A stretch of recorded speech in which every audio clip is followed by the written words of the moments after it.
देखिए, यानी न्यून कोण, समकोण, अधिक कोण, कोण होता है 5 प्रकार के। 5 प्रकार कोण होता है आपका न्यून कोण, समकोण, अधिक कोण और ऋजु कोण और पुनीत कोण। अब न्यून कोण किसे कहते हैं? न्यून कोण का परिभाषा होता है कि जो कोण 90 डिग्री से छोटा कोण को न्यून कोण कहते हैं। जैसे एंगल जो होता है इस तरह से बनेगा, जैसे 45 का बनेगा, 30 का बनेगा, या 55 का बनेगा, या 60 का बनेगा, ये सब 90 से छोटा होना चाहिए। उसका बोला समकोण किसे कहते हैं? तो जो कोण 90 डिग्री का हो उसे हम लोग क्या कहते हैं? समकोण कहते हैं।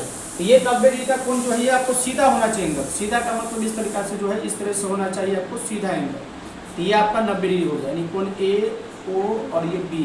तो कोण आपका ए ओ बी बराबर 90 डिग्री। अब हम लोग चलते हैं, इसे कोण किसे कहते वही बता दिए थे आपको कि कोण की दो सरलरेखा किसी निश्चित बिंदु पर आकर मिले और उससे जो झुकाव पैदा उसे हम लोग क्या कहेंगे? कोण कहते हैं। अब यहाँ पे क्या होता है, अब दो कोण बच गया है आपको पूर्णिक कोण। तब पूर्णिक कोण का परिभाषा होता है पूर्ण युक्त कोण। इसका होता है कि जो कोण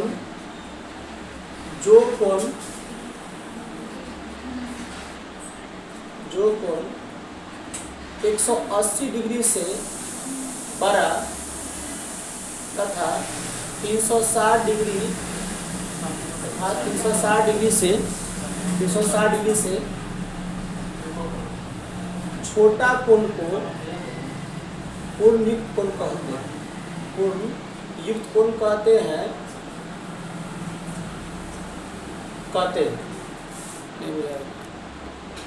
पूर्णयुक्त कोण कहते हैं। अब जैसे देख लीजिए, अब पूर्णयुक्त कोण का मतलब होता है कि अगर ये मान लीजिए कि 180 से बड़ा है और 360 से छोटा होना चाहिए, इसका मतलब मान लीजिए कि ये आपका 220 डिग्री है। और 220 डिग्री कौन सा कोण हो गया? तो ए ओ और बी बराबर, तो कोण ए ओ बी बराबर आपका 220 डिग्री है।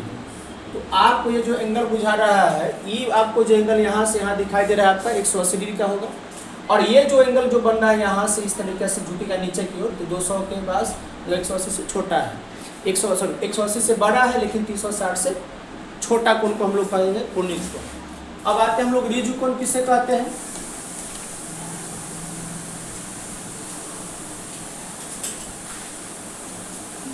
देखिए, ऋजु कोण का परिभाषा होता है ऋजु कोण।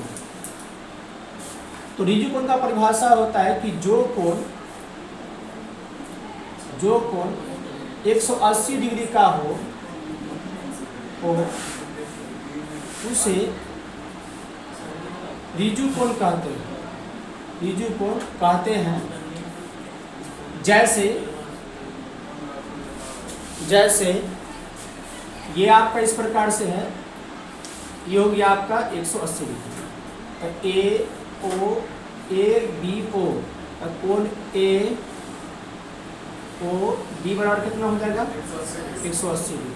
तो इस प्रकार से आपको पता चल गया कि आपका ऋजु कोण, पूर्णयुक्त कोण, समकोण, अधिक कोण, न्यून कोण जो है किस प्रकार से होता है, किस प्रकार से बनेगा और इसका मान कितना होगा जो आपको पता हो गया। ठीक है।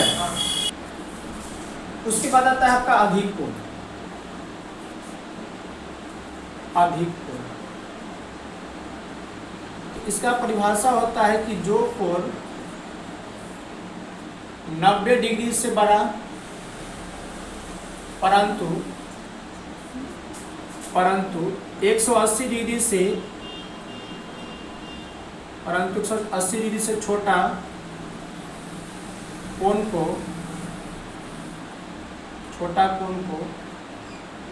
अधिक कोण कहेंगे। अधिक कोण कहते हैं।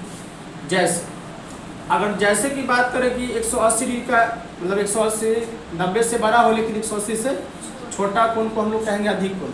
जैसे मान लीजिए कि आपका ये वाला जो एंगल हुआ, मान लीजिए कि आपका 120 डिग्री 120 डिग्री का मतलब इसे ए हो गया, ओ हो गया और ये आपका बी हो गया। तो कोण ए ओ बी बराबर हो जाएगा आपका 120 डिग्री। 120 डिग्री का मतलब क्या है कि 90 से बड़ा है लेकिन 180 से छोटा कोण को हम लोग क्या कहेंगे? अधिक कोण कहेंगे। ये आपका जो है पांचों कोणों का परिभाषा जो हमने लिखा दिया है। अब लोग हम आते हैं आयत। आयत किसे कहते हैं, है ना,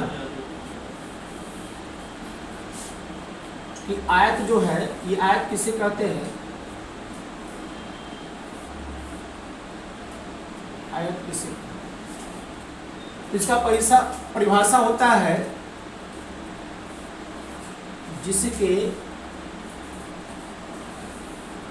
जिसके आमने सामने की भुजा बराबर हो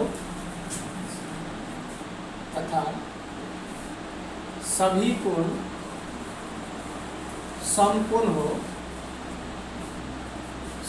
समकोण हो उसे आयत कहते हैं। मतलब जिसके आमने सामने की भुजा बराबर हो तथा सभी कोण समकोण है, या प्रत्येक कोण जो है आपका समकोण है, यानी जो एक एक कोण होगा आपका क्या हो, समकोण है।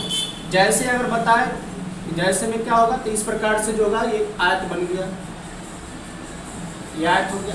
अब मान लीजिए इसको हम लोग बोलेंगे लंबाई को हम लोग एल से डिनोट करते हैं, और ये हो गया आपका चौड़ाई, ये हो गया आपका बी से डिनोट करते हैं। तो कहने का मतलब इसके आमने सामने की भुजा ये बराबर है। अब ये वाला भुजा ये वाला इसके बराबर में है। अब प्रत्येक कोण समकोण यानी सभी कोण समकोण हो, ये 90 डिग्री हो गया आपका, ये 90 डिग्री होगा, ये भी 90 डिग्री हो गया, और ये भी आपका 90 डिग्री। तो आप यहाँ प्रत्येक कोण समकोण ये भी लिख सकते हैं, प्रत्येक कोण समकोण हो उसे आयत कहते हैं। और आयत का जो है फॉर्मूला होता है कि आयत का क्षेत्रफल क्या होता है, तो यहाँ पे होगा आपका कि आयत का बोला ये आयत का क्षेत्रफल क्या होता है, तो आयत का क्षेत्रफल होता है, आयत का क्षेत्रफल बराबर होता है लंबाई गुने चौड़ाई होता है। यानी यहाँ पे होगा आपका कि लंबाई गुने चौड़ाई। उसके बाद होता है आयत का परिमिति,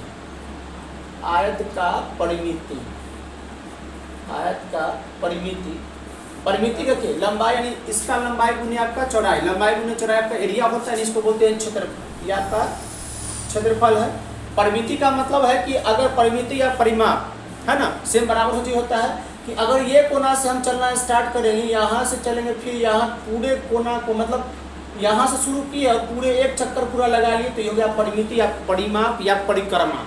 न कर लेते एक चक्कर पूरा कर लेते हैं तो हम लोग बोलते हैं कि परिमाप हो गया या परिक्रमा हो गया, तो इसको बोलेंगे हम चला। अब इसमें क्या हुआ कि चौड़ाई क्या हुआ, एक चौड़ाई दो चौड़ाई, लंबाई क्या हुआ, एक लंबाई दो लंबाई, इसका मतलब है दो लंबाई या दो चौड़ाई हुआ, तो इसका मतलब दो कमा ले लेंगे, तो इसी को बोलते हैं 2 इंटू लंबाई प्लस चौड़ाई। इसको शॉर्ट में हम लिख दिए हैं लंबाई प्लस चौड़ाई। उसके बाद आता है आपका आयत का विकर्ण,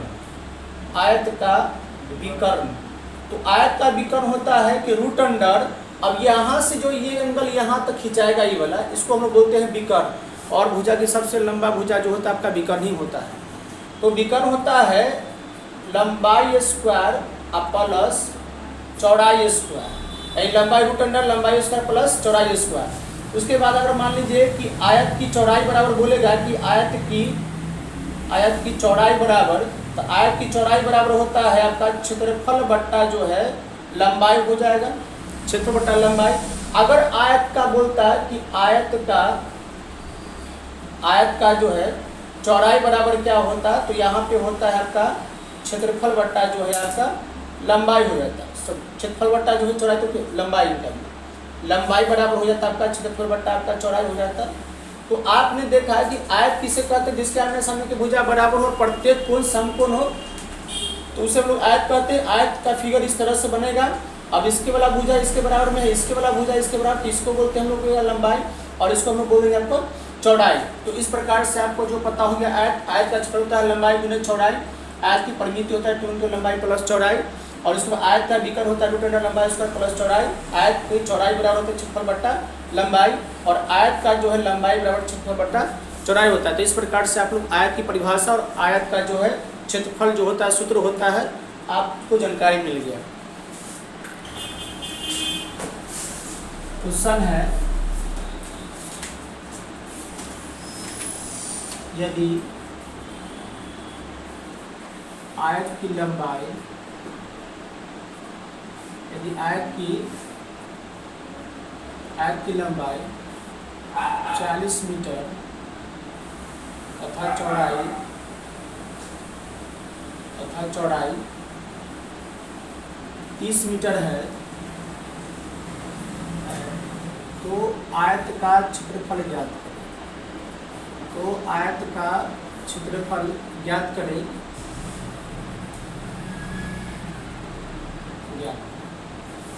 बोला क्या कि यदि आयत की लंबाई 40 मीटर तथा चौड़ाई जो है 30 मीटर है, तो आयत का क्षेत्रफल जो है वो आपको ज्ञात करना है। तो यहाँ पे क्या हुआ कि आयत का क्षेत्रफल क्या होता है? आयत का क्षेत्रफल होता है आपको लंबाई गुने चौड़ाई। तो आयत का क्षेत्रफल होता है आपका लंबाई गुने आपका चौड़ाई होता है। तो यहाँ पे होगा लंबाई आपका जो है 40 मीटर गुने 30 मीटर, तो 4 3 12, तो 1200 वर्ग मीटर बोलेंगे इसको, या आप बोल सकते हैं 1200 मीटर स्क्वायर बोल सकते हैं। तो आपका एरिया कितना हुआ? 4 3 1200 वर्ग मीटर हो गया। एक और बात यहाँ पे क्या है कि लंबाई जो होता है, लंबाई वो चौड़ाई से हमेशा क्या होता है? बड़ा होता है।